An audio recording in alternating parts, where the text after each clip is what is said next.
இன்றைக்கு சாபமும் வரமும், அதாவது வரமும் சாபமும் என்ற தலைப்பில் கம்பரில் வரமும் சாபமும் என்றுதான் நான் கொடுத்திருக்க வேண்டும். வெறுமனே வரமும் சாபமும் என்றால் எதை பற்றி சொல்ல இருக்கின்றார் என்ற அந்த எண்ணம் தோன்றும். அவ்வகையில் இந்த தலைப்பில் பேசுவதற்கு எனக்கு இன்றைக்கு இறைவனுடைய அருள் கூடிய காரணத்தினால் இத்தலைப்பில் தங்களுக்கு உரையாற்றி பல கருத்துக்களை உங்களிடம் பகிர்ந்து கொள்வதற்காக நான் இத்தலைப்பை எடுத்திருக்கின்றேன். ஒவ்வொரு நாளும் கம்பராமாயணத்தை சிந்திப்பதற்கு கம்பர் சொல்லியிருக்கக்கூடிய செய்திகளை எல்லாம் ஒரு கடல் அவரே சொல்லியிருப்பார்களே, பெரும் பார்க்கடல், அதுல ஒரு குறிப்பிட்ட ஒரு சிறு பகுதியை மட்டும் நான் குடிக்க வேண்டும் என்று ஆசைப்பட்டேன், நக்குவு புக்கென அப்படின்னே சொல்லியிருப்பார். அந்த தொடரை சொல்லியிருப்பார், அந்த பாடல அவையடக்கத்திலே அதை சொல்லியிருப்பார். அப்படி கம்பரே சொல்லியிருக்கின்ற பொழுது 10,000க்கு மேற்பட்ட பாடல்களை பாடிய கம்பரே சொல்லியிருந்தாலும் கூட கம்பரே சொல்லியிருக்கின்றார். அப்படிப்பட்ட அந்த பாடல்கள், ஒரு சில பாடல்கள் வரமும் சாபமுமாக இந்த கதையில் வரக்கூடிய இந்த காப்பியத்தில் இடம்பெறக்கூடிய காப்பிய மாந்தர்கள் ஒருவருக்கொருவர் வசை பாடியோ அல்லது இசையாக வரமாக கொடுத்தோ தங்களுடைய கருத்துக்களை வெளிப்படுத்தியிருக்கக்கூடிய விதத்தை நாம் இந்த காப்பியத்தில் பார்க்க முடிகின்றது. அதை கொண்டுதான் வரமும் சாபம் என்ற தலைப்பை கொண்டு இன்றைக்கு உரையாற்றினால் என்ன என்று என்னுடைய உள்ளத்தில் தோன்றியது. அதைத்தான் இந்த நேரத்தில் இப்பொழுது உங்களிடம் பகிர்ந்து கொண்டிருக்கின்றேன். வரம் என்று சொன்னால் தெய்வம், அதாவது வரம் என்பது ஆங்கிலத்தில் பூன் என்று சொல்வார்கள். தெய்வம் அல்லது பெரியவர்கள் என்ன தெய்வமோ அல்லது பெரியவர்களோ சொல்லக்கூடிய ஆசி அல்லது அருட்கருத்துக்கள் அல்லது ஒரு பேரு என்று சொல்லக்கூடிய அந்த பூன் என்பதுதான் சாபம் என்று சொல்லப்படுவது. இந்த பூன் என்று சொல்லக்கூடிய அந்த சாபம், ஒரே ஒரு நிமிடம்,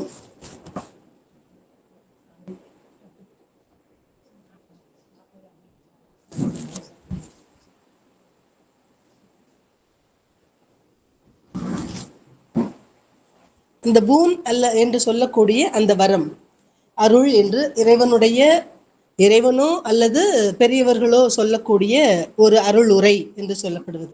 ரொம்ப சந்தோஷமா இருக்கும்போது நம்முடைய உள்ள மகிழ்வதற்கேற்ற விதத்தில் நல்ல வார்த்தைகளை சொல்வது, நல்ல வார்த்தைகள் தான் ஆசி வழங்குவது, வாழ்த்து சொல்வது, அந்த மாதிரி. அதைத்தான் நம்ம எல்லோருமே விரும்புவோம். பெரியவர்கள் சொல்லக்கூடிய இந்த ஆசி மொழிகளைத்தான் சிறுவர்களாக இருந்தாலும் சரி, எவ்வளவு பெரிய வயதில் மூத்தவர்களாக இருந்தாலும் சரி, அவருடைய வாயினின்று, அவருடைய திருவாயினின்று நல் வார்த்தைகள் வருகின்றனவா என்றுதான் நாம் பார்ப்போம் இல்லையா? அந்த வாழ்த்து, அவர்கள் வேண்டுகின்ற வேண்டுகோள்கள், ஏதாவது கோரிக்கையாக வைப்பது, விருப்பமாக வைப்பது, அதுதான் வரம் என்று சொல்லப்படுவது. கர்ஸ் என்று சொல்லக்கூடிய சாபம் என்பது எப்படிப்பட்டது என்று சொன்னால், ஒருவருக்கு துன்பத்தை தரக்கூடிய, அழிவு உண்டாக்கக்கூடிய, துரதிருஷ்டவசமான சொற்களை சொல்வது, துரதிருஷ்டத்தை ஏற்படுத்தக்கூடிய வார்த்தைகளை வெளிப்படுத்துவது, கோபத்துல சொல்லக்கூடிய வார்த்தைகள், கோபத்தினால் சில கடுமையான வார்த்தைகளை பேசிவிடுவார்கள். அந்த கடுமையான வார்த்தைகளை பேசுகின்ற பொழுது அந்த வார்த்தைகள் தன்னை ஏதேனும் தங்களுடைய மனதிற்கு மட்டுமல்லாமல் தங்களுடைய வாழ்க்கையில் ஏதேனும் துயரம் தரக்கூடிய சம்பவங்களாக ஆகிவிடுமோ என்ற ஒரு வருத்தத்தை ஏற்படுத்தக்கூடிய விதத்தில் அந்த வார்த்தைகள் அமையும். அதனால் இயற்கைக்கு அப்பாற்பட்ட சக்திகளிடமோ அல்லது கடவுளிடமோ வேண்டிக் கொள்ளக்கூடிய வார்த்தைகள் அல்லது எண்ணங்கள் தான் எப்படி வருது அப்படின்னு சொன்னா, அதுவும் அழிவு உண்டாக்கக்கூடிய விதத்தில், துன்பம் ஏற்படுத்தக்கூடிய விதத்தில் வரக்கூடிய வார்த்தையாக இருந்தாலும் சரி, அவர்கள் மனத்தில் எண்ணக்கூடிய எண்ணங்களாக இருந்தாலும் சரி, அது வெளிப்படுகின்ற பொழுது அது சாபமாக மாறுவது உண்டு. இந்த இரண்டுமே காப்பியங்களிலும் சரி, பெரிய பெரிய இதிகாச புராணங்களிலும் சரி இடம்பெறக்கூடியது மட்டுமல்ல, அன்றாடம் ஒவ்வொருவருடைய வாழ்க்கையிலும் கூட இது நடக்கின்றன என்பதை உணர்த்தக்கூடிய விதத்தில் இந்த இதிகாசத்திலிருந்து, முக்கியமாக ராமாயணத்திலிருந்து எங்கெங்கெல்லாம் சாபம் பற்றிய செய்திகள், வரம் பற்றிய செய்திகள் இருக்கின்றன அப்படின்னு சொல்லி நிறைய பார்க்கின்றோம். ஆனால் ஒரு சிலவற்றை மட்டும் இந்த இடத்தில் பகிர்ந்து கொள்ள விரும்புகின்றேன். தீமைகள் பலவற்றையும் புரிந்து கம்பர் சொல்லுகின்ற பொழுது, கம்பர் தன்னுடைய காப்பியத்தில் சொல்லக்கூடிய அந்த செய்திகளை கொண்டு பார்க்கின்ற பொழுது, தீமைகள் பல புரிந்து முனிவர்களிடமோ அல்லது தேவர்களிடமும் பெற்ற சாபத்தினால் துன்பப்பட்டவர்கள் பலர். பலவிதமான தீமைகள் செய்து முனிவர்கள்ட்டையும் சரி, தேவர்களும் சரி என்ன செய்திருப்பார்கள்? சாபம் கொடுத்திருப்பார்கள். அப்படி துன்பப்பட்ட பலர் இறைவனாகிய இந்த கதையில் வரக்கூடிய காப்பிய மாந்தராகிய, அது முக்கியமாக நம்ம கடவுளாக நினைத்து போற்றக்கூடிய ராமபிரானுடைய கருணையினால் அந்த சாபம் நீங்க பெற்று உயர்ந்த நிகழ்ச்சிகளை நீங்க பெற்றது மட்டுமல்லாமல் உயர்ந்த நிகழ்ச்சிகளை ராம காதையில் பல இடங்கள்ல நாம் பார்க்க முடிகின்றது. கோதமன் என்று சொல்லக்கூடிய கௌதம மகரிஷி அவருடைய சாபத்தினால் எடுத்த உடனே முதல்ல இடம்பெறக்கூடியது பாலகாண்டத்திலேயே வரும். பாலகாண்டத்திலேயே வேள்வி படலத்துக்கு வேள்வி செய்வதற்கு அழைத்து செல்லுகின்ற பொழுதேயே அந்த காட்சியை கொண்டு வந்திருப்பார். அந்த கோதமர் என்று சொல்லக்கூடிய அந்த கௌதம் மகரிஷி, அந்த கௌதம மகரிஷியினுடைய சாபத்தினால் கல்லாக சமைந்தாள் அவருடைய பத்தினி அகலிகை. அந்த சாபம் பெற்று எப்பொழுது விமோச்சனம் பெறுவாள் என்பதையும் கூட கௌதமர் சொல்லியிருப்பார். இந்திரனுக்கு உரிய சாபம், இந்திரனுக்கு கொடுக்கப்பட்ட சாபம் அவனுடைய உடல் முழுக்க கண்ணாக ஆவது என்று, பெண்குறியாக உடல் முழுக்க ஆகும் என்று கம்பர் அதாவது கோதமர் சாபம் கொடுத்ததாக சொல்லியிருப்பார். ஆனால் வான்மீகி சொன்னது வேறு விதமா இருக்கும். வான்மீகி கூறிய கூற்று வேறு, அந்த இந்திரனுக்கு கொடுத்த சாபம் எப்படிப்பட்டதுன்றது வேறு விதமா இருக்கும். இரண்டு பேருமே அந்த கருத்தில் கொஞ்சம் மாறுபட்டு இருப்பார்கள் என்பதை நாம் அறிய முடிகின்றது. அப்படி உடம்பெல்லாம் அந்த கண்ணாக ஆன அந்த உடம்பெல்லாம் அவனுக்கு ஏற்பட்ட அந்த ஒரு சாபத்தை அவன் பின்னால் எப்படி அந்த சாபம் நீங்கினது அப்படிங்கிறது பின்னால அந்த கதைகள் வாயிலா நம்ம தெரிஞ்சுக்கலாம். ஆனா இந்த இடத்துல முக்கியமா அகலிகைக்கு அந்த சாபம் எப்படி நீங்க பெற்றது, அகலியை எப்படி அந்த சாபத்திலிருந்து விமோசனம் அடைந்தாள் அப்படின்னா அதற்கான காரணத்தையும் கௌதமரே சொல்லியிருப்பார். இந்த திருமால் ராமாவதாரம் எடுத்துக்கொண்டு இவ்வழியாக வருகின்ற பொழுது அவருடைய பாத தூளிப்பட்டு உன்னுடைய சாபம் நீங்கும் என்று அந்த சாப நிவர்த்தியும் சொல்லியிருப்பார். அந்த செய்தியை யார் எந்த இடத்துல சுட்டி காட்டியிருப்பார்கள்? ராமபிரானுடைய அருளால் அவளுடைய சாபம் நீங்கியது என்பதை முக்கியமாக எந்த இடத்தில் எப்படி சொல்ல வேண்டுமோ அப்படி சொல்லியிருப்பார் விஸ்வாமித்திரர் தன்னுடைய வேள்வி காப்பதற்காக ராமபிரானை அழைத்து செல்லுகின்ற பொழுது தன்னுடைய வேள்வி முடிந்து அதற்கான அந்த வேள்வியை சிறப்பான முறையில் செய்து முடிப்பதற்கு காரணமாக இருந்த ராமலக்குவரை அதோடு அந்த அந்த அந்த நிகழ்ச்சியோடு நின்று விடாமல் அடுத்ததாக என்ன செய்வோம், அடுத்த கட்டத்திற்கு நாம் என்ன செய்ய வேண்டும், அடுத்த கட்டத்திற்கு எப்படி இந்த கதையை நகர்த்துவது, ராமபிரானுக்குரிய உயர்வகையான செயல்கள் நடைபெறுவதற்கு நாம் என்ன ஆற்ற வேண்டும் என்பதை அந்த விஸ்வாமித்திரர் அறிந்திருப்பார். தன்னுடைய ஞான திருஷ்டியினாலும் அவர் பெற்ற தவத்தினுடைய வலிமையினாலும் அந்த கதை ஓட்டம் நிகழ்வதற்கு, திருமாலுடைய அவதாரம் நிறைவு பெறுவதற்கு அவருடைய பங்களிப்பு மிகச் சிறப்பானதாக இருக்கும். அப்படி அவர் செல்லுகின்ற பொழுது முடிந்து அந்த வேள்வி முடித்து செல்லுகின்ற பொழுது எங்கு போறார் அப்படின்னா, வாங்க மிதிலைக்கு செல்லலாம் என்று அழைத்து செல்லுகின்றார். நான் ஒரு இடத்துக்கு அழைத்து செல்வேன், மிதிலைக்கு அழைத்து செல்லுகின்றார். அங்கு ஜனகமா மன்னனுடைய மண்டபத்தில் வீற்றிருந்தார்கள் இந்த ராமலக்குவர்கள். அவங்களுடைய முக அழகை பார்த்து அப்படியே ரசிப்பர்.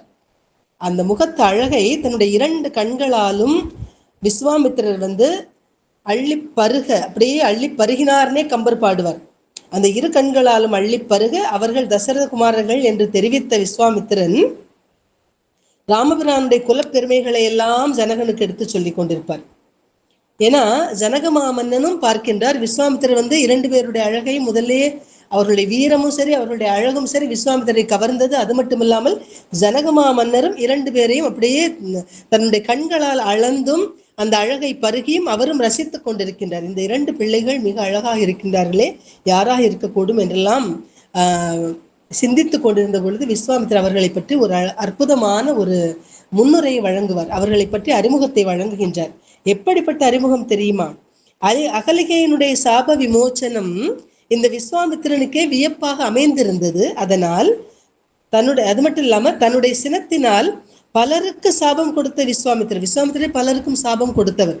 அந்த விஸ்வாமித்திரரை தன்னுடைய கருணையினால் ஒரு பெண்ணினுடைய சாபத்தை நீக்கி, அதோடு பெண்ணினுடைய அந்த சாபத்தை நீக்கினது மட்டுமல்லாமல் அவளிடத்தில் கருணை கொண்டு சில உரைகளை ஆற்றிய அந்த நிகழ்ச்சியையும் நினைத்து பார்த்த விஸ்வாமித்திரர் வியந்து கோதம முனிவருடைய பத்தினி ஆகிய அந்த அகலிகையினுடைய சாபத்தை நீக்கிய அருள் பண்பினை, அந்த கருணை பண்பினை யாரிடத்தில் எடுத்து உரைக்கின்றார் என்று சொன்னால் ஜனகமாமன்னனிடம் சொல்லுவார். அது மட்டும் இல்லாமல் ஜனகமாமன்னனுடைய அவையில் இருந்த குரு யார் அப்படின்னு சொன்னா சதானந்தர் என்ற இந்த அகலிகைக்கும் கோதமருக்கும் பிறந்த மகன்தான் அங்கு குருவாகவும் இருக்கின்றார். அவர் முன்னிலையில் இந்த செய்தி எடுத்து சொல்லுகின்றார். கோதமன் தன் பன்னிக்கு, பன்னின இந்த இடத்துல பத்தினிக்கு என்று பொருள். கோதமன் தன் பன்னிக்கு முன்னை உரு கொடுத்தது இவன் போது வென்றது என பொலிந்த பொலங்கழற்கால் பொடி கண்டாய். காதல் எந்தன் உயிர் மேலும் இக்கரியோன்பால் உண்டால், காதல் எந்தன் உயிர் மேலும் இக்கரியோன்பால் உண்டால், ஈது இவன் தன் வரலாறும் புயவலியும் என உரைத்தான். கோதமன் தன் பத்தினிக்கு முன்னை உரு கொடுத்தது இவன், இந்த இறைவனாகிய ராமபிரான் போது வென்றதென பொலிந்து பொலங்கழற்கால் பொடி கண்டால். அப்படின்னா போது என்றால் இங்கு மலரையும் வெற்றி கொண்டதை போன்று இருக்கக்கூடிய, பொலிவு பெற்று திகழக்கூடிய இவனுடைய பொன் போன்ற அந்த கழற்கால் பொடி, அவனுடைய கால்கள் கூட அந்த கல்லில் படியவில்லை. அகலிகை கல்லாக சமைந்தாலே கல்லாக அமைந்த அந்த உருவத்தில் கூட அவனுடைய பாதங்கள் படியவில்லை. அவனுடைய கழற்காலிலிருந்து சென்று விழுந்ததாகிய ஒரு பொடி, ஒரு தூசு தான் என்ன செய்தது, அவளுடைய சாபத்தை நீக்கியது. அந்த கல்லாக இருந்த அகலிகையை உயிர்ப்பிக்க செய்தது. அவள் அந்த உருவத்தை பெற்றாள், மனித உருவத்தை, மானுட உருவத்தை, தன்னுடைய முந்தைய உருவத்தை பெற்றாள் என்று குறிப்பிடுகின்ற பொழுது இவனுடைய அருளால், இந்த ராமபிரானுடைய அருளால், அவனுடைய பாதத்திலிருந்து ஒரு தூசி பட்டதினால் அவள் எழுந்தாள் என்று சொல்லுகின்ற பொழுது அவனுடைய கருணையானது எத்தன்மையது என்று இந்த இடத்துல விஸ்வாமித்திரரை சொல்லுகின்றார். அவரே பலருக்கும் சாபம் கொடுத்தவர். அப்படி சாபம் கொடுத்தவரே அந்த சாபத்தை நீக்கிய இவருடைய ராமபிரானுடைய அருளை இந்த இடத்துல வியந்து சொல்லக்கூடிய அந்த பாடலானது குலமுறை கிழக்கு படலத்தில் வரக்கூடிய அற்புதமானது ஒரு பாடல். ஆக இந்த ராமபிரானுடைய அருளால் உய்வு பெற்றவள் அகலிகை மட்டுமல்ல, பலரும் உய்வு பெற்றார்கள். விராதன், கபந்தன் என்று எத்தனையோ பேரை சொல்லலாம். அத்தனை பேரும் ராமபிரானால் சாபத்திலிருந்து நீங்க பெற்றவர்கள். அதில் முதன்மையாக தன்னுடைய சாபத்திலிருந்து நீங்கியவள் அகலிகை என்ற அந்த பத்தினியாகிய அகலிகை பற்றி சொல்லுவது. அதற்கு முன்னால் அரக்கர்கள் பலரும் கூட அவனுடைய அம்புக்கு இரையானாலும் கூட, ஆனால் இந்த இடத்தில் ஒரு சிறந்த செயல்பாட்டை தன்னுடைய அருளால் செய்திருக்கின்றான் என்பதை உணர்த்தக்கூடிய அற்புதமான ஒரு கருத்து. இரண்டாவது, ஒருத்தருக்கு சாபமே வரமாக ஆனது எப்பொழுது அப்படின்னு சொன்னா, ராமகாதையில நீண்ட நெடுங்கதை இல்லையா ராமகாதை, அதுல கூனியினுடைய சூழ்ச்சியும் சரி, கைகையை கேட்ட வரம் தான் இந்த கதைக்கு ஒரு திருப்பு முனையாகவே அமைகின்றது என்று பார்க்கலாம். அதுல ராமனை தசரதன் பிரிய வேண்டிய நிலை உண்டாகின்றது. ராமனை காட்டுக்கு அனுப்ப வேண்டும் என்ற எண்ணத்தை மட்டும் மாற்றிக்கொண்டு தனக்கு உயிர் பிச்சை தர வேண்டும் என்று தசரதன் என்ன செய்கிறார், கைகையிட்ட கேட்கிறார், மன்றாடி கேட்டுக்கொள்கின்றார் தயரதன். அது நடைபெறவில்லை. அது கொஞ்சம் கூட அவள் சம்மதிக்கவில்லை. தன்னுடைய உயிர் பிரிவதற்கு முன்னால் கைகை சம்மதிக்கல. அதனால் தன்னுடைய மகனை பிரிய நேரிடுகின்றது. மகன் கானகம் செல்லுகின்றான். இன்னும் பரதன் வரவில்லை. எவ்வளவோ மன்றாடி பார்த்தாகிவிட்டது. கடைசியில் தன்னுடைய மகனை பிரிந்த காரணத்தினால் உயிரை விடக்கூடிய அந்த தருணத்தில் தன்னுடைய மனையாளாகிய கோசலையிடம் சொல்லக்கூடிய கூற்றாக இடம்பெறக்கூடிய ஒரு அற்புதமான பாடல். அந்த பாடலுடைய கருத்து என்ன அப்படின்னா, அந்த தசரதன் தன்னுடைய உயிர் பிரிய நேரத்தில் தான் ஒரு செய்தியை எடுத்து சொல்லுகின்றார். ஜலபோஜனன் என்ற ஒரு முனிவர், எல்லோருக்குமே தெரியும். ஜலபோஜனன் என்றால் யாருன்னா, தசரதன் கானகத்திற்கு வேட்டையாட செல்லுகின்றார். இப்படி வேட்டையாட செல்லுகின்ற பொழுது ஒரு சப்தத்தை வைத்துக்கொண்டு யானை தான் நீர்நிலையில் நீர் அருந்துகின்றது என்று நினைத்து அந்த சப்தம் வந்த இடத்தை பார்த்து தன்னுடைய அம்பை இலக்காக வைத்து எய்கின்றான். அந்த இடத்துல தன்னுடைய கமண்டலத்தில் நீரை எடுத்து கொண்டிருக்கக்கூடிய ஒரு சிறுவன், அந்த சிறு முனிவன், அவன் மீது அந்த அம்பு பட்டு அவன் உயிரிழக்க நேரிடுகின்றது. உயிர் பெறுவதற்கு முன்னால் அந்த இடத்துல சத்தத்தை கேட்டு என்று மனித குரல் கேட்கின்றது என்று சென்று அங்கு தசரதன் பார்க்க அங்கு முனிசிரான் அங்கு அம்பு பட்டு கிடப்பதை பார்த்து என்ன ஏது என்று விசாரித்த பொழுது தெரிய வருகின்றது. அவனுடைய பெயர் ஜலபோஜன மன்னனுடைய மகனாகிய சிரோதன் அப்படின்னு நினைக்கிறேன். சுரோச்சனன், சுரோச்சனன் என்ற பெயர். இந்த மன்னனுக்கு, இந்த முனிவருடைய பெயர் ஜலபோஜனன், அவருடைய பிள்ளைக்கு பெயர் சுரோச்சனன் என்பது. அந்த அந்த ஜலபோஜனன் அப்படின்னா என்ன பொருள்னா, ஜலத்தை மட்டுமே, நீரை மட்டுமே அருந்தி வாழக்கூடியவர். அதாவது அந்த முனிவராகிய ஜலபோஜனரும் சரி, ஜலத்தை மட்டுமே போஜனமாக அருந்தக்கூடியவர்கள், அருந்தக்கூடியவர்கள். அவரும் அவருடைய மனைவியும் 2 பேருமே கண் பார்வையற்றவர்கள். அதனால் என்ன செய்றாருன்னா, தன்னுடைய தாய் தந்தையரை சுமந்து கொண்டே சென்று ஆங்காங்கு அவர்களுக்கு ஓய்வு கொடுத்து, இரவு நேரத்தில் உறங்கச் செய்து, அவர்களுக்கு தேவையானவற்றை செய்து கொடுத்து, இப்படி தன்னுடைய பணிவிடையை செய்து கொண்டிருக்கின்றான் இந்த சுரோச்சனன். அப்படி இருக்கின்ற பொழுது தாய் தந்தைக்கு தாகமாக இருக்கின்ற தண்ணீர் கொண்டு வா என்று சொன்ன உடனே தண்ணீர் கொண்டு வருவதற்காக வந்த இடத்தில் தசரதனுடைய அம்பு பட்டு அந்த குழந்தை அந்த இடத்துல உயிருக்கு மன்றாடி கொண்டிருக்கின்றது. அந்த நேரத்தில் தான் எடுத்து சொல்லுகின்றான், என்னுடைய தாய் தந்தையர் தாகத்தினால் தவித்துக் கொண்டிருப்பார்கள், அவர்களுக்குரிய நீரை கொண்டு சென்று நீங்கள் கொடுத்து விட்டு வாருங்கள். நான் என்னுடைய உயிர் பிரிவதை பற்றி கூட நான் சிந்திக்கவில்லை. என்னுடைய தாய் தந்தையருக்கு இந்த நேரத்தில் தாகத்தை தணித்தால் போதுமானது என்று சொல்லி அனுப்பி வைக்கின்றான். நான் அறியாமல் செய்துவிட்டேனே என்று சொல்லி வருந்தினாலும் கூட இதை முதல்ல என்னுடைய தாய் தந்தைக்கு நீரை கொண்டு சென்று கொடுங்கள் என்று சொன்ன உடனே கொண்டு போய் கொடுக்க, அந்த சத்தத்தை வைத்துக்கொண்டே நடந்து வரக்கூடிய அந்த ஓசையை கொண்டு தன்னுடைய பிள்ளை வருகின்றவர் தன்னுடைய பிள்ளை கிடையாது, வேறு யாரோ வருகின்றார் என்று அறிந்து கொண்டு அந்த ஜலபோஜனன் கேட்கின்றார், யார் வருவது அப்படின்னு கேட்ட உடனே, எப்பொழுதுமே பொய்மை என்பதே அவருடைய வாழ்க்கையில் இல்லாதவர், பொய் என்பதே தன்னுடைய வாழ்க்கையில் பழைய காலத்து ராஜாவா இருந்ததுனால அப்படி இருந்திருக்கலாமோ நமக்கு தோணும். இந்த காலத்து ராஜா, இடைக்காலத்தில் வந்த ராஜாக்கள் எல்லாம் அப்படி அந்த மாதிரி வாழ்ந்திருக்கின்றார்களா என்று சொன்னால் ஹரிச்சந்திரனை தவிர்த்து மற்றவர்கள்லாம் இருந்திருக்கிறார்களா என்று சொன்னால் அது கிடையாது. அப்படி தசரத மன்னன் வாய்மையும் மரபும் காத்து மண்ணுயிர் துறந்த வள்ளல் என்று வாலியாலேயே புகழப்பட்டவர் இல்லையா? அப்படிப்பட்ட தசரத மன்னர் வாய்மையை காத்த காரணத்தினால் அவர் என்ன என்று தன்னை பற்றி அறிமுகப்படுத்திக் கொள்ளுகின்றார் ஜலபோஜனரிடம். தான் யார் என்பதை சொன்னவுடன், இப்படி இந்த மாதிரி தவறு நிகழ்ந்து விட்டது, நான் தான் தெரியாமல் அம்பெய்து விட்டேன், உங்களுடைய பிள்ளை இறந்து விட்டான் என்ற செய்தியை சொன்ன உடனேயே அழுது புரண்டு என்ன செய்கின்றார்கள், என்னுடைய பிள்ளையை நாங்கள் எப்படி இந்த வயதில் எங்களுடைய பிள்ளையை பிரிந்து வருந்துகின்றோமோ அதுபோன்று நீயும் பிரிந்து வருந்த கடவுது என்று சபிக்கின்றார்கள். அந்த நேரத்தில் என்ன தோன்றுது அப்படின்னு சொன்னா, தசரதனுக்கு தனக்கு பிள்ளை இல்லை, 3 மனைவியர், 60,000 மனைவிகள் தன்னுடைய அந்தப்புறத்தில் இருந்தாலும் கூட, 3 பட்ட மகிழ்ச்சிகள் இருந்தாலும் கூட அவருக்கு பிள்ளை இல்லாத காரணத்தினால் இந்த முனிவர் கொடுத்த சாபம் அவருக்கு வரமாக அமைந்திருக்கின்றது என்று நினைத்து மகிழ்கின்றான். என்ன செய்யறான்னா, தனக்கு பிள்ளை இல்லை இல்லை என்று நினைத்து வருந்து கொண்ட தசரதனுக்கு, நீ உன்னுடைய பிள்ளை நினைத்து வருந்துவாய், பிரிந்து வருந்துவாய், நாங்கள் எப்படி பிரிந்து வருந்துகின்றோமோ அது போன்று நீயும் வருந்துவாய் என்று சொன்ன அந்த கூற்றின் வாயிலாக தனக்கு பிள்ளை இருக்கின்றான், தனக்கு ஒரு மகப்பேறு இருக்கின்றது என்று நினைத்து மகிழ்கின்றான் தசரதன். ஆக இந்த இடத்தில் இந்த கூற்றானது, இந்த கூற்றை வைத்து நாம் பார்க்கின்ற பொழுது, தசரத மன்னன் தனக்கு ஒரு பிள்ளை இருக்கின்றது, ஜலபோஜன் கொடுத்த சாபம்தான் தசரதனுக்கு ஒரு நம்பிக்கையும் கொடுக்கின்றது. பல ஆண்டுகள் கழித்து அந்த சாபமானது ராமனை பிரிந்து உயிர் துறக்கக்கூடிய அந்த நிலையில் தன்னுடைய மனைவியிடம் எடுத்து சொல்லுகின்றார். கோசலையிடம் எடுத்து சொல்லக்கூடிய விதத்தில் இந்த பாடலானது அமைந்திருக்கின்றது. இந்த பாடலை பார்க்கலாம். அவர் கொடுத்த அந்த சாபம் சரி, அதே நேரத்தில் அவர் பிரிகின்ற பொழுது ஜலபோஜன் என்று சொல்லக்கூடிய அந்த முனிவர் கொடுத்த சாபத்தை கொண்டு பார்க்கின்ற பொழுது இவனுடைய எண்ணமானது எப்படி இருக்கின்றது என்று கம்பர் அழகாக பாடியிருப்பார்.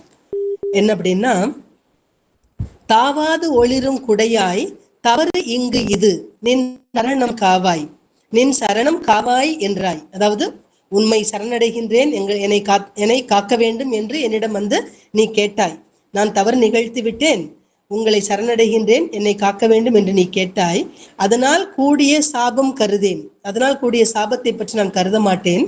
ஏவா மகவை பிரிந்து இன்று எம்போல் இடர் உற்றனை நீ போவாய் அகல்வான் என்னா பொன் நாட்டிடை போயினரால் என்று வரக்கூடிய அந்த பாடலும் சரி. சிந்தை தளர்வுற்று அயர்தல் சிறிதும் இளனாய் இன்சொல் மைந்தன் உளன் என்றதனால், சிந்தை தளர்வுற்று அயர்தல் சிறிதும் இளனாய், ஏன்னா அந்த நேரத்தில் தன்னுடைய அந்த சிறுவனை கொன்று விட்டோமே என்று நினைத்த அந்த தளர்ச்சி என்பது, அந்த அயர்வு என்பது உள்ளத்தில் இல்லாமல் இன்சொல் மைந்தன் உளன் என்றதனால் மகிழ்வோடு இவன் வந்தனால். இந்த இடத்துக்கு இன்சொல் மைந்த, இனிமையான சொல்லால் உனக்கு மைந்தன் இருக்கின்றான் என்று சொன்னதால் அந்த மகிழ்ச்சியோடு நான் இவ்விடத்திற்கு வந்தனால் அந்த முனி சொற்றாமையின், அந்த முனிவர் சொன்ன காரணத்தினால் அண்ணல் வனம் ஏகுதலும் எம்தம் உயிர் வீகுதலும் இறையும் தவறா என்றான். அதாவது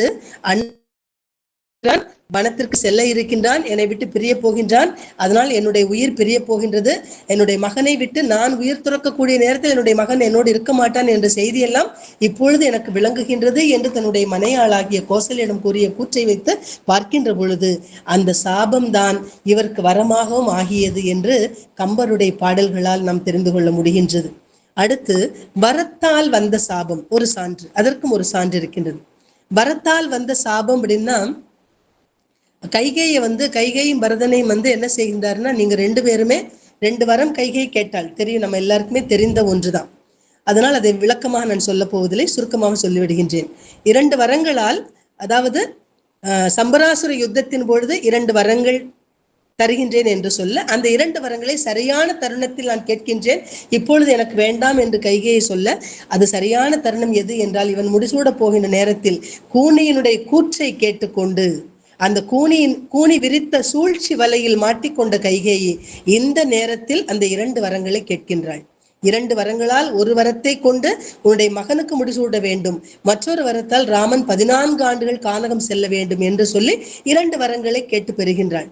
அந்த 2 வரங்களை கேட்டதினால் அவளுக்கு வந்த சாபம் என்னன்னு சொன்னா, நீ எனக்கு மனைவி கிடையாது, என்னுடைய பிள்ளையும் பரதன் அல்லன் என்று சொல்லி கூறுகின்றான்.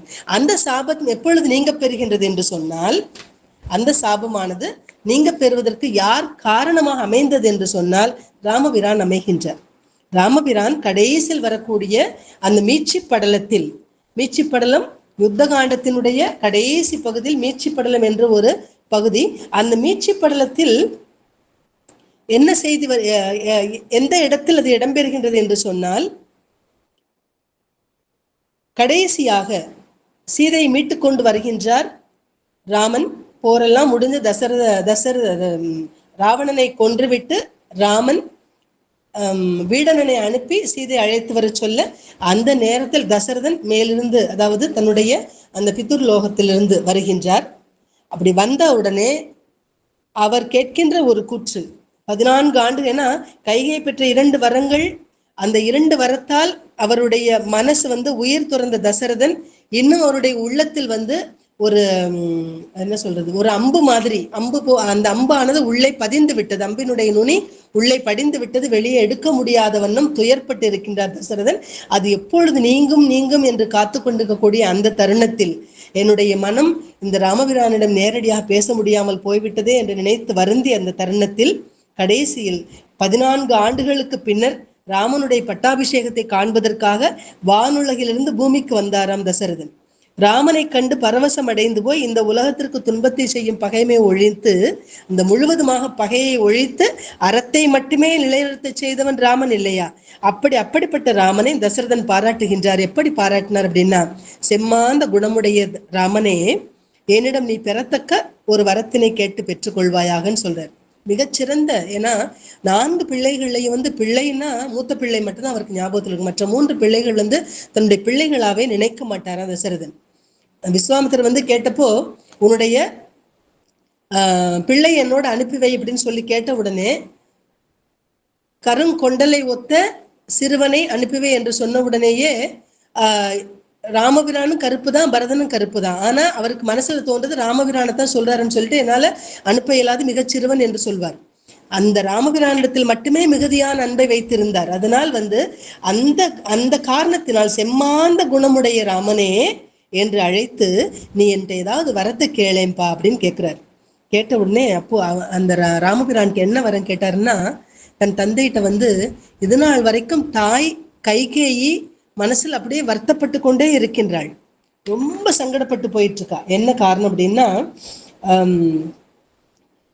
ஒவ்வொரு நாளும் அவருடைய உள்ளத்துல ஒரு குற்ற உணர்வு இருந்துட்டே இருந்தது. கானகத்திற்கு அனுப்பிட்டுமே ராமபிரான் இத்தனை நாட்கள் இவ்வளவு கஷ்டப்பட்டானேன்னு சொல்லிட்டு அந்த குற்ற உணர்வுக்கு ஆளானவள் கைகேயி. பரதனுடைய மனசுலையும் அந்த சோகம் கப்பி இருந்தது.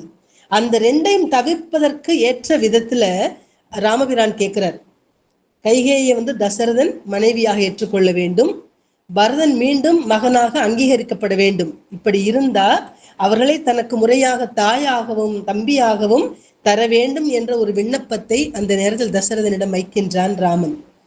இதை கேட்ட உடனேயே, ஏன்னா கைகையனுடைய மனத்திலிருந்து அந்த குற்ற உணர்வு அகலும், அதே நேரத்தில் அவனுடைய சோகமும், பரதன் அடைந்த அந்த சோகம் கூட முழுமையாக நீங்கும் என்ற அந்த காரணத்தினால் இந்த வரத்தை ராமபிரான் தசரதன் கேட்டு பெறுகின்றான். கேட்டு அப்படியே ஆகட்டும் என்று சொல்லி அவர் வரத்தை தருகின்றார். அப்படி அந்த அவர் தந்தது மட்டும் இல்ல, அங்க இருக்கக்கூடிய மக்கள் மட்டும் மகிழவில்லை, வேறு யார் யாரெல்லாம் மகிழ்ந்தார்கள் என்று சொல்லுகின்றார் கம்பர் அப்படின்னா, உலகத்து உயிர்கள் எல்லாம் மகிழ்ந்து ஆரவாரம் செய்தன் அப்படிங்கிறார். அந்த பாட்டு தான் அற்புதமான ஒரு பாடல். ஆயினும் உனக்கு அமைந்தது ஒன்று உரை என, உனக்கு அமைந்தது, உனக்கு தேவையானது ஒரு வரத்தை எனக்கு எடுத்து சொல் என்று சொன்ன உடனே அழகனாகிய ராமபிரான், தீயள் என்று நீ துறந்த என் தெய்வமும் மகனும் தாயும் தம்பியுமா மரம் தருக என தாழ்ந்தான். தாழ்ந்து எப்படி கேட்கிறான் பாருங்க, எவ்வளவு பெரிய, அதாவது தன்னுடைய தந்தைக்கு மூத்த பிள்ளையாக அன்பிற்கு பாத்திரமான, பாசத்திற்கு பிரியமான அந்த மகனாக இருந்தாலும் கூட அந்த நேரத்தில் தீயள் என்று நீ துறந்தா இல்லையா என்னுடைய தாய் கைகேயை, அவள் என் தெய்வத்திற்கு ஒப்பானவள், அவளையும் என் தெய்வமும் மகனும் அவளுடைய மகனாகிய பரதனும் தாயும் தம்பியுமாம் வரம் தருக, எனக்கு தாயாகவும் எனக்கு தம்பியாக பரதனாகவும் ஆக வேண்டும், அந்த வரத்தை நீர் தருவீர்களாக என்று கேட்டவுடனே என்று தாழ்ந்து கேட்கின்றான். இந்த நாட்டுக்கே பட்டாபிஷேகம் செய்து நாட்டை ஆளக்கூடிய இக்ஷ்வாகு குலத்தை சார்ந்த ராமபிரான் தாழ்ந்தான் என்று சொல்லி அந்த இடத்துல கம்பர் தன்னுடைய தந்தைக்கு முன்னால் தாழ்ந்து கேட்கின்றான். வாய் திறந்து எழுந்து ஆர்த்தன உயிரெல்லாம் வழுத்தி, இந்த இடத்துல வழுத்தின்னா வாழ்த்தி, எல்லாமே எல்லா உயிர்களும் வாழ்த்தி மகிழ்ந்தனவாம், ஆரவாரித்து மகிழ்ந்தனவாம். அப்படி ஒரு வரத்தை கேட்டு பெற்றான். அப்போ அந்த சாபமானது, என்னுடைய மகன் பரதன் அல்லன், என்னுடைய மனைவி கைகேயி நீ மனைவி அல்லள் என்று சொன்ன அந்த சாபமானது எப்பொழுது வரமாக மாறுகின்றது என்று சொன்னால், ராமபிரான் கேட்ட வரத்தினால் அந்த இரண்டும் வந்து மாறுகின்றது. அந்த இரண்டு பேருமே துன்பக் கடலிலிருந்து கரை சேர்ந்தார்கள் என்று பாடியிருப்பார் கம்பர். அப்படிப்பட்ட வரம். அடுத்து தானாக வந்து சேர்ந்த வரம் யாருக்கு அப்படின்னா, அனுமனுக்கு தானாக அடுத்தடுத்து ஒவ்வொரு வரமாக வந்து சேரும். அது அழகா சொல்லியிருப்பார். அப்படி என்னென்னா, ஒரு குறிப்பிட்ட சில செய்திகளை மட்டும் உங்கள்கிட்ட சொல்றேன். வேண்டி பெற்ற வரங்கள் எல்லாமே ஒரு பக்கம் இருந்தாலும் கூட அனுமனை தேடி வந்த வரங்கள் தான் ரொம்ப அதிகம். ராமனை சரணடைந்த உடனே வீடனன் வந்து இலங்கையில் நடைபெற்ற அந்த இலங்கையில் அனுமன் வந்து எரியூட்டியிருப்பார் இல்லையா, நெருப்பிட்டு அந்த இலங்கை ஒரு சில பகுதிகள் அழித்திருப்பார், நெருப்புக்கு இரையாக்கி இருப்பார் அனுமன். தன்னுடைய வாளில் இட்ட நெருப்பை கொண்டு அந்த இலங்கையில் ஒரு சில பகுதிகளை எரித்திருப்பார் இல்லையா. அதை கேட்டுட்டு அந்த செயல்கள் எல்லாம், அந்த அனுமனுடைய வீரதீர செயல்களை எல்லாம் ராமன்ட்ட வந்து வீடனன் தான் எடுத்து சொல்றார், யாருமே சொல்வதற்கு இல்லை. வீடனன் ராமபிரானை வந்து தஞ்சம் அடைந்த உடனே, அடைக்கலமாக அடைந்த உடனே, சரணாகதியாக வந்து அடைந்த உடனே இந்த செய்திகளை எடுத்து சொல்லுகின்றார் வீடனன் ராமபிரானிடம். அப்போ ராமபிரான் சந்தோஷப்பட்டு அவரை பாராட்டுகின்றார், அனுமனை பாராட்டுகின்றார். அதே மாதிரி சீதையை கண்டு அனுமன் கூறிய கூற்றுக்கள், அவளை அழைச்சிட்டு போகணும்னு நினைக்கிறார், ஆனா அழைச்சிட்டு போகல. ஏன்னா தானா அழைத்து கொண்டு செல்லக்கூட ராமபிரான் வந்து அழைத்து செல்ல வேண்டும் என்று நினைத்து அழைத்து செல்லவில்லை. அந்த நேரத்தில் அவள் கூறுகின்ற கூற்று, நல்வினைகள் எல்லாம் ஒரு உருக்கொண்டு ஒரே ஒரு உருவத்தை பெற்று வந்தால் எப்படி இருக்குமோ அது போன்று தோற்றமளிக்கக்கூடிய அனுமனே என்று ராமன் அழைத்த மாதிரி இந்த சீதையும் வந்து அவனுடைய சாகசத்தை எல்லாம் பார்த்து அவனுடைய மேன்மையும் விளக்குவதற்காக மேன்மையும் பார்த்து பாராட்டி மகிழ்கின்றாள். அதனால என்ன செய்தா அப்படின்னா, சீதை வந்து தன்னுடைய கற்பினை பற்றி சொல்வது போன்றே ஒரு கருத்தை எடுத்து சொல்லியிருப்பாள் சீதை. அந்த பாடல், சீலமும் காட்டி என் கணவன் சேவக கோலமும் காட்டி என் குலமும் காட்டி இஞ்ஞாலமும் காட்டிய கவிக்கு, கவி என்றால் குரங்கு என்று பொருள், கவி என்றால் குரங்கு என்று பொருள். இந்த ஞாலமும் காட்டிய கவிக்கு நாளரா காலமும் காட்டுங்கொல் என் கற்பு என்று சொல்லியிருப்பார்.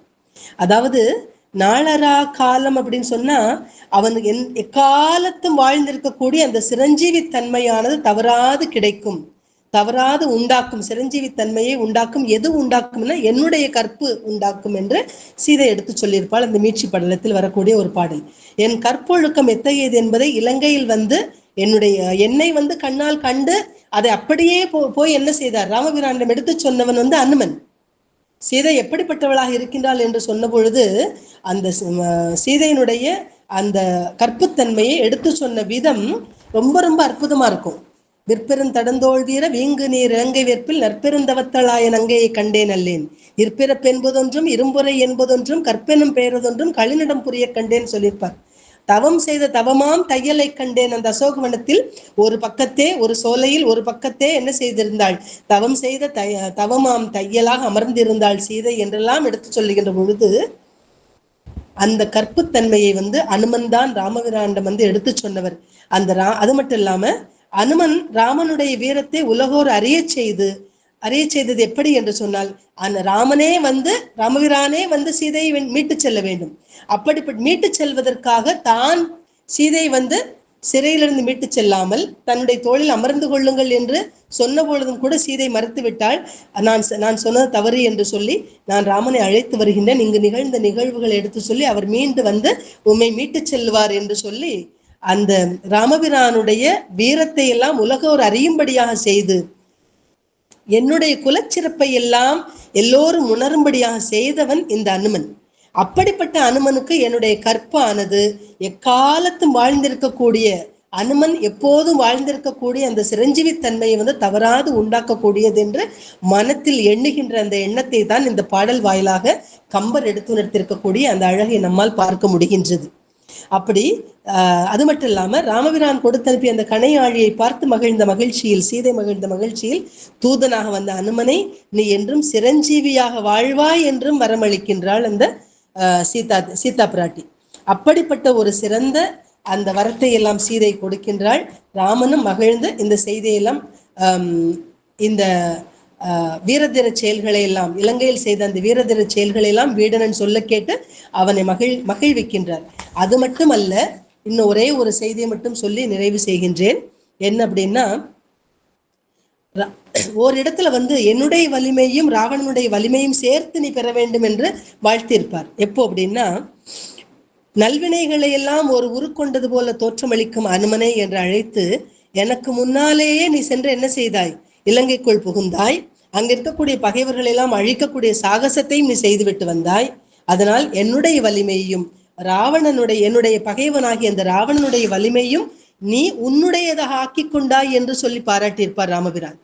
இந்த உலகங்களை எல்லாம் படைக்கக்கூடிய தொழிலை செய்கின்ற நான்முகனுடைய பதவியை இனி நீ திண்ணமாக பெறப்போகின்றாய், நீதான் அடைய போகின்றாய் என்று சொல்லி வாழ்த்துகின்றான் ராமன். அந்த பாடல் தான் இந்த இடத்துல பிரம்மதேவனுடைய பதவியையே உனக்கு நான் அளிக்கின்றேன் என்று சொன்ன அந்த ராமபிரான் வாழ்த்தி பாடிய பாடல். இலங்கை வேள்வி படலத்துல, இலங்கை கேள்வி படலம் மன்னிக்கவும், இலங்கை கேள்வி படலத்துல வரக்கூடிய ஒரு பாடல். என்னதாக்கிய வலியோடு ராவணன் வலியும், என்னதாக்கிய வலியோடு என்னுடைய வலிமையுடன் அந்த ராவணனுடைய வலிமையும் ராவணன் வலியும் உன்னது ஆக்கினை பாக்கியம் உருக்கொண்டதொப்பாய். அந்த பாக்கியம், அந்த சிறப்பானது, அந்த அந்த நல்வினைகள்லாம் ஒரு உருவத்தை பெற்றது போன்று நீ இருக்கின்றாய்.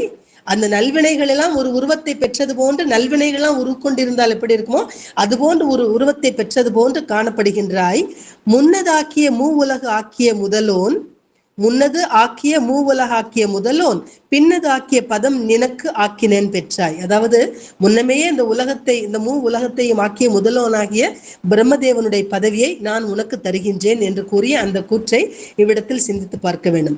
அப்போ ராமன் கூற தன்னுடைய உடலானது இந்த பூமியில் அந்த நேரத்தில் இவர் பாராட்டின உடனே ராமபிரான் பாராட்டினாரே இல்லையோ, நீதான் இந்த பிரம்மதேவனுடைய பதவியை நான் உனக்கு தரப்போறேன் அப்படின்னு சொன்ன உடனேயே வணங்கி, அதாவது அமைதியாக பூமியில் படியும்படியாக, தன்னுடைய உடல் படியும்படியாக அமைதியாக பணிகின்றான் அனுமன். அப்படி பணிந்து வெட்கப்பட்டும் நிற்கின்றான், எழுந்து நின்று வெட்கத்தோடு நிற்கின்றான். அனுமனுடைய அந்த அந்த அது என்ன சொல்றது, அந்த பணிவும் சரி, இறைவனை வணங்கி அந்த வணங்கி அந்த நிலையும் சரி, அந்த அனுமனுடைய வீர திருத்தை எண்ணி மகிழ்ந்த ராமபிரான் அவனுக்கு பிரம்ம பதவியை கொடுத்தார். பிரம்ம பதவி அடைவாய் என்று சொல்லுகின்ற பொழுது மிகப்பெரிய வரம். அந்த வரத்தை பெற்ற அனுமன் அந்த நேரத்திலும் தன்னுடைய பணிவினை வெளிப்படுத்தக்கூடிய விதத்தில் தான் அவர் இருந்தார். அதுதான் மாருதியினுடைய மாண்பு என்று சொல்லலாம். இப்படி பல்வேறு விதங்களில் சீதையினுடைய வரமும் சரி, ராமனுடைய வரத்தையும் பெற்றவர், தானாக வந்த வரங்கள் இதெல்லாம்.